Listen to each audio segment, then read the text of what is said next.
하나님의 말씀을 보겠습니다. 이사야 35장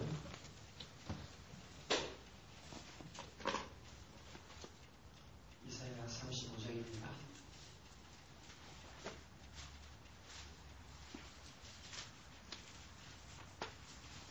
1절 광야와 메마른 땅이 기뻐하며 사막이 백합화같이 피어 즐거워하며 무성하게 피어 기쁜 노래를 즐거워하며 레바논의 영광과 갈멜과 샤론의 아름다움을 얻을 것이라. 그것들이 여호와의 영광 곧 우리 하나님의 아름다움을 보리로다. 너희는 약한 손을 강하게 하며 떨리는 무릎을 굳게 하며 겁내는 자들이 이르기를 굳세어라. 두려워하지 마라. 보라, 너희 하나님이 오사 보고 가시며 갚아주실 것이라. 하나님이 오사 너희를 구하시리라 하라. 9절 넘어갑니다. 거기에는 사자가 없고 사나운 짐승이 그리로 올라가지 아니하므로 그것을 만나지 못하겠고 오직 구속함을 받은 자만 그리로 행할 것이며 여호와의 성령함을 받은 자들이 돌아오되 노래하며 시온에 이르러 그들의 머리 위에 영원한 희락을 띠고 기쁨과 즐거움을 얻으리니 슬픔과 탄식이 사라지리로다. 아멘. 그 부분 슬픔과 탄식이 사라지리로다. 표시하면 참 좋겠죠. 오늘 아침은 회복이라는 제목으로 하나님 말씀을 하겠습니다. 기도하겠습니다. 하나님 아버지, 우리 주위에 절망에 아주 깊은 늪에 빠져서 허우적거리는 사람들이 참 많습니다. 무엇보다 저희들이 힘과 능력을 구비하여야 그들을 도울 수가 있겠사오니 이 아침에 저희들을 하나님의 능력으로 무장시켜 주시옵소서. 깨어있게 하시고 하나님 앞에 무엇을 기도 제목으로 정하여서 아뢰야 할지 생각 깊이 하고 넉넉히 기도하고 일어서는 복된 새벽 시간 되게 하여 주시옵소서. 예수님의 이름으로 기도하옵나이다. 아멘. 이사야 35장의 현재의 상황은 국가적인 위기, 개인적인 파산의 상태였습니다. 하늘에서 내리는 은혜의 단비가 더 이상 내리지 않습니다. 이스라엘 백성들의 마음 상태가 얼마나 안 좋았겠습니까?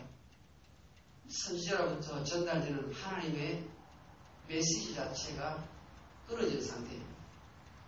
이것을 1절은 이렇게 묘사합니다. 메마른 광야, 사막. 한번 볼까요?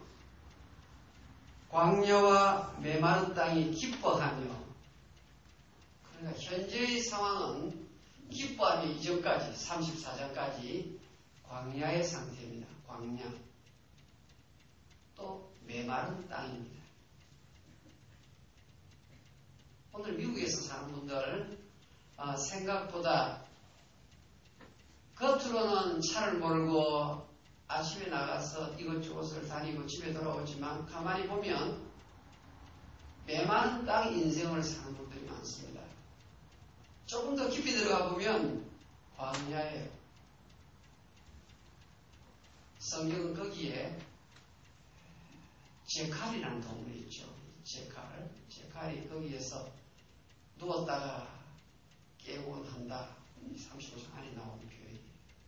사실은 찬바람이 들어요. 가정에도 찬바람이 들고 직장생활에도 생각보다 돈이 모이질 않아요. 사람들이 나를 좀 알아주면 좋겠는데 사람들이 나를 알아주지 않습니다. 이게 바로 광야고 이게 바로 메마른 땅입니다. 이 상황 속에 이 상황이 어떤 상황입니까?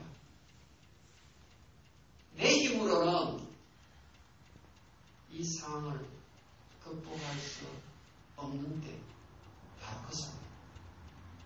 반드시 외부의 도움이 있어야만 백합화 꽃이 피는 아름다운 꽃동산으로 바뀌어질 수 있는 것입니다. 이사야 35장을 쭉 읽어보면요. 내 힘으로 할 수 있는 것이 아무것도 없어요. 어떻게 광야에서 메마른 땅에서 꽃동산, 백합화 꽃이 피는 그런 현상이 일어납니까? 어떻게 보지 못하는 소경이 눈을 뜨고 듣지 못하는 자의 귀가 열려서 듣게 됩니까? 어떻게 안지병이로 있던 자가 벌떡 일어나게 됩니까? 외부의 전능자 하나님의 도우심이 없이는 불가능한 것입니다. 지난 주일과 이번 수요일날 24분의 목사님이 다녀갔습니다. 그렇죠? 제가 이상한 질문을 했어요. 그분에게. 그 중에 한 분에게. 이번에 오신 목사님 가운데 그 목사님이 가장 살기가 힘들다고 생각하십니다. 목사님, 이번에 오신 분들 가운데 아울렛 가서 물건을 사고 가방 사는 분도 계시고 비타민 사는 분도 계시고 그런데 이분은 단 하나도 미국 가서 산 것이 없는 분입니다. 그래요.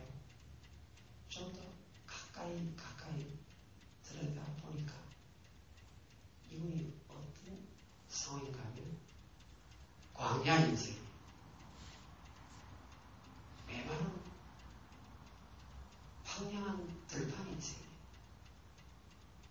무슨 말인가 하면요. 남편이 목사님이에요.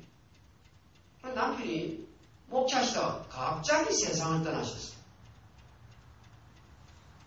장례식을 치르고 나니까 사모님에게 교인들이 교회 떠나겠다고 자꾸 이야기를 하는 거예요. 여러분 진정할 수 있겠습니까? 교인들은 목사님을 보고 교회 오지 사모님을 보고 교회 오는 게 아닙니다.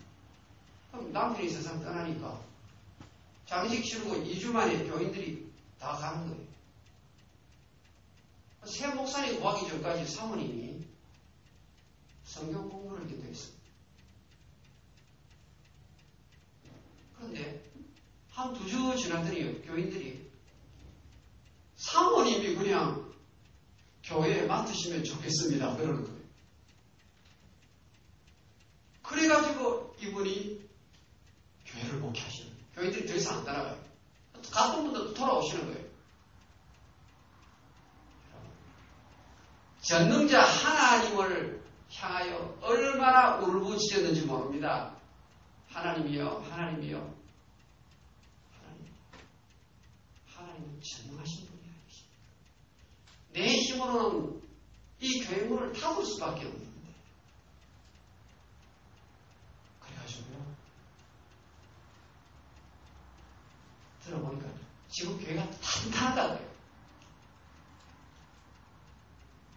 미국 가서 쓸데는 없지만 비행기표는 구할 만큼 돈이 되더라고요.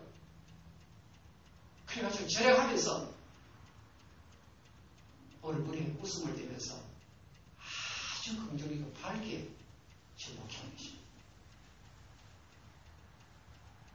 여러분, 제가 어제 저녁에 가보니까요, 요새 한국에 김성민이라는 남자 탤런트가 있는데, 제가 그분이 누군지 알아요. 인물이 꽤 잘난 남자분이에요. 이분이 부부간에 싸우다가 아무튼 한 번부터 뭐 마약 사건에 몇 번 이렇게 연루된 분이 부부간에 싸우다가 욕실에 들어가가지고 목을 뺐어요. 그래 아들이 한번 신고한 모양이에요. 그래서 아마 목숨 끊겠다고 자살을 결심했는데 죽지는 않고 의식불명 상태다. 그래가지고 지금 병원에 실려가서 뭐 지금 회복을 기다리고 있다. 정도만 제가 들었어요. 똑같은 광야고 메마른 땅인데 한쪽은 절망적인 상황에서 백합꽃이 피는 동산으로 바뀌는데 한쪽은 메마른 광야에서 죽겠다.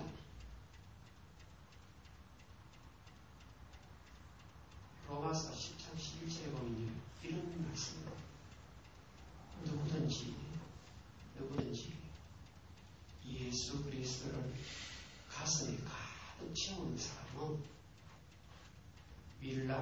be disappointed. 수치를 당하지 아니할 것이다. 부끄러움을 당하지 아니할 것이다.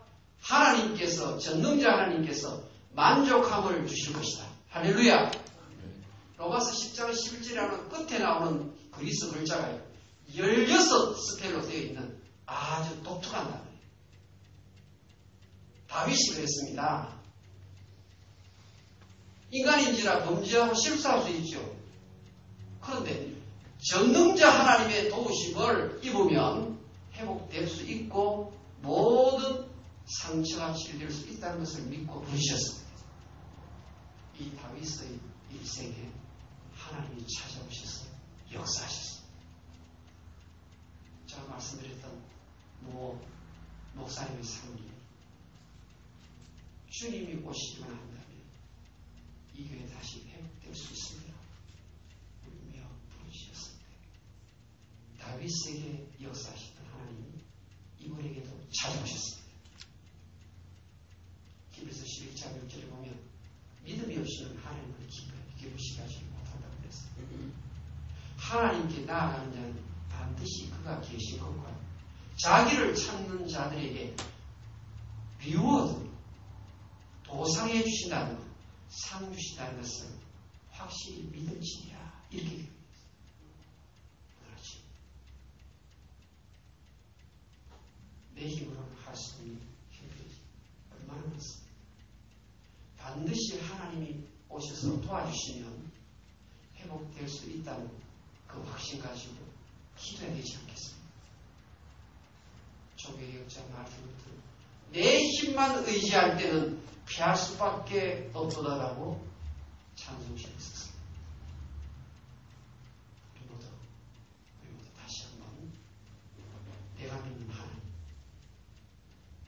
이 전능자 하나님 없이는 내가 꾼 모든 비전과 모든 줄임은 허망한 슬퍼로 나갈 수밖에 없습니다. 그러나 전능자 하나님만 나에게 찾아오셔서 역사하시는 나의 꿈은 반드시 이루어지게 되어 있습니다. 기도합시다.